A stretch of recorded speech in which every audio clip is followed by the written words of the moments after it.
কৃষ্ণের ধুতি পরানোর জন্য আমি এখানে কৃষ্ণের ধুতিটা নিয়ে নিয়েছি। এবার এটা কোমর দিয়ে নিয়ে ডান সাইডে বড় দিকটা রাখবো, বেশি রাখবো, আর বাঁ সাইডে অল্প রাখবো। এখানে একটা সেফটি পিন লাগিয়ে নেব।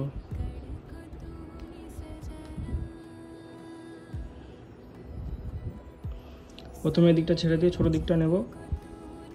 ছোটো দিকটা ছোট ছোট করে কুচি করে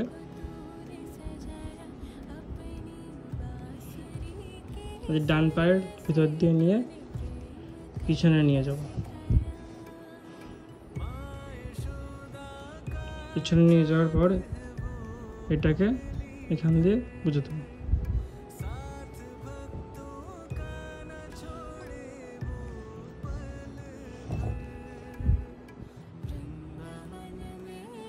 এবার যে বড় দিকটা আছে তার সামনে কুচি করে নেব।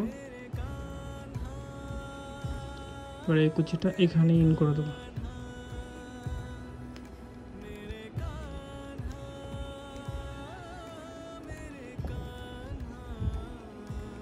এবার কুচিগুলো ধরে ডান পায়ের সামনে দিয়ে এখান দিয়ে ইন করে দেবো।